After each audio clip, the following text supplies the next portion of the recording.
안녕하세요. 수수료 없는 중고차 꽁카의 박영선 팀장입니다. 이번 영상에서는 우리 구독자분들이 중고차를 구입하실 때 하자에 대한 고민 때문에 스트레스 받으신 분들 되게 많으실 거라고 생각을 해서 준비를 한번 해봤는데요.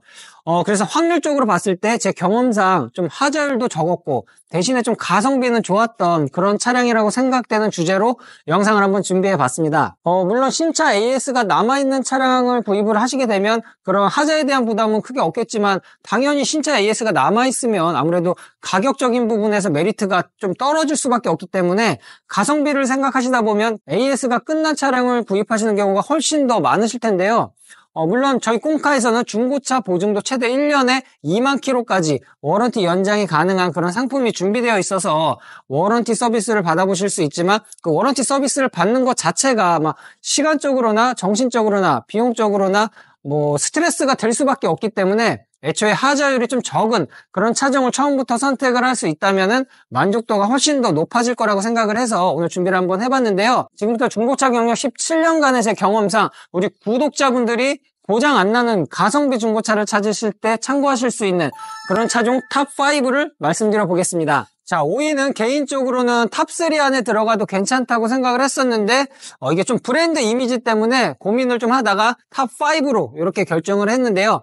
지금 제 옆에 있는 렉서스 ES 시리즈로 한번 뽑아봤습니다. ES 같은 경우에는 가솔린 모델이나 하이브리드 모델 할 거 없이 막 엄청나게 잘 팔리는 건 아니지만 은근하고 꾸준하게 그렇게 꾸준히 팔리는 차량이라고 보시면 되실 것 같은데요. 이게 생각보다 중고차 매물이 많이 있지 않아서 중고차를 이렇게 판매하는 입장에서 보면 갖다 놓으면 이게 금방금방 팔리는 그런 차종이기도 하고 실제 판매를 하고 나서 하자율이 거의 없어서 성능 점검 보험, AS 접수 이런 걸 해본 적이 거의 없었던 것 같아요. 그래서 렉서스가 일본차라서 그런 이미지 때문에 약간의 호불호 이런 거를 좀 제외하고 보면은 완성도적인 부분에서는 정말 가장 높은 그런 평가를 받는 차량 중에 하나가 아닐까 이렇게 생각을 하는데요. 실제 제 지인 중에서도 신차급 중고차로 3만 킬로 정도의 구입을 해서 24만 킬로까지 운행을 했었는데 엔진 오일 같은 이런 소모성 그런 부품을 교환하는 걸 제외하고 나서는 라지에이터 교환만 한 게 전부라고 이렇게 얘기했던 기억이 있습니다. 제가 차량을 매입하거나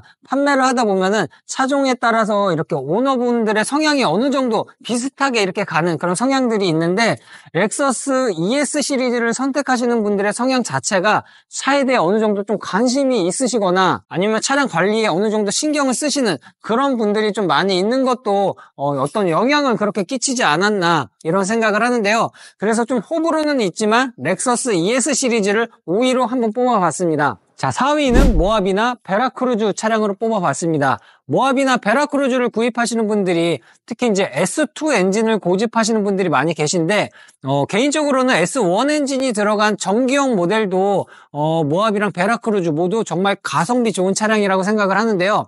물론 S2 엔진으로 변경이 되면서 환경 규제에 대해 좀 대비하고 인젝터를 변경하면서 연비나 이런 출력적인 부분도 향상이 돼서 여러 가지 부분에서 개인적으로 S2 엔진이 들어간 게 조금 더 완성도는 높다고 볼 수는 있겠지만 모하비를 타시는 분들의 이런 커뮤니티 같은 것을 찾아보면은 1세대 모하비부터 3세대 모하비까지 쭉 모하비만 타시는 그런 분들이 계시는데요.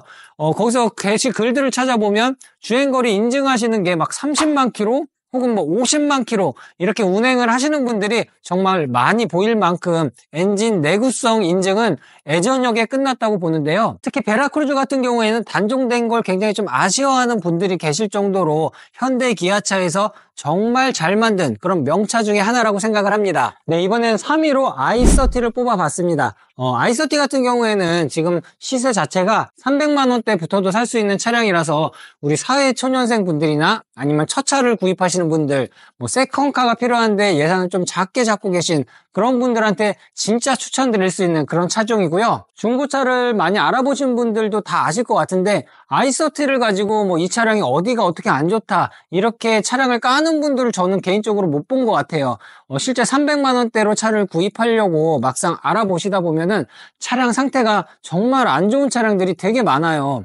또 그런 금액대에 사실 300만 원대라는 금액대가 그런 금액대이기도 하고 근데 상대적으로 장고장도 없고 정비성도 좋고 해치백 스타일이라 공간 활용도 부분에서도 상당히 좀 괜찮기 때문에 저렴한 가격대에서 타기에는 정말로 만족도가 높을 수밖에 없는 그런 차량이라고 생각을 합니다. 네, 2위로 뽑은 차는 15년형 이후 출시된 B47 엔진의 520D를 한번 뽑아봤습니다. N47 엔진과 B47 엔진에 대한 그런 이슈도 굉장히 많이 있는데요.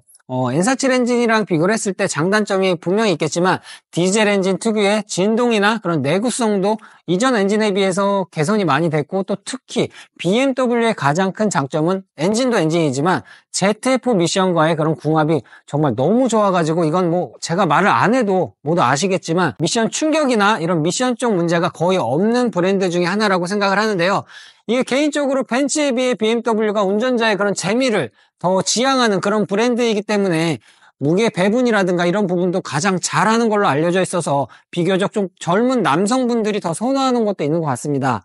최근에는 가격도 좀 많이 하락을 해서 가성비가 더 좋아졌다고 저는 생각을 하는데요. 브랜드 이미지부터 내구성 그리고 연비까지 주행 성능까지 모두 훌륭해서 2위로 한번 뽑아봤습니다. 자, 이제 마지막으로 제가 뽑은 1위는 소나타인데요. 좀 의외라고 생각하시는 분들도 있을 것 같습니다.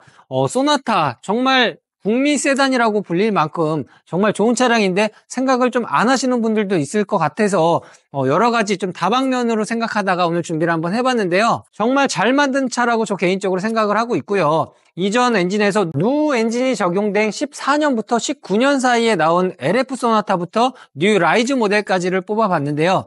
지금까지 정말 많은 중고차를 제가 판매를 해봤지만 하자가 가장 적었던 그런 차종 중에 하나라고 생각을 합니다. 기본적으로 장고장만 없는 게 아니라 디자인부터 옵션까지 정말 흠잡을 게 거의 없고, 주행감이나 옵션 이런 거는 아주 특별하지는 않지만 무난하게 타기에는 딱히 부족한 것도 없는 그런 차라고 생각을 하는데요. 1000만원 내외로 남녀노소 누구에게나 정말 진짜 자신 있게 추천드릴 수 있는 그런 차량이라고 생각을 합니다. 기본적으로 국민 세단이라고 불리는 데는 여러 가지 이유가 있겠지만, 오늘 주제가 고장 안 나는 가성비 중고차이기 때문에 가장 대중적이면서 고장이 안 나는 중고차라고 생각해서 1위로 뽑아봤습니다. 네, 지금까지 제 경험을 토대로 고장 안 나는 가성비 중고차 탑5를 뽑아봤는데요. 제 주관적인 생각이 아무래도 좀 들어가 있기 때문에 또 여러분들의 생각 또는 여러분들이 경험하신 고장 안 나는 그런 가성비 차량도 저희 댓글 달아주시면 다음번에 참고해서 저희가 더 좋은 영상으로 찾아뵙도록 하겠습니다. 지금까지 수수료 없는 중고차 꽁카의 박용선 팀장이었습니다. 좋은 하루 보내세요.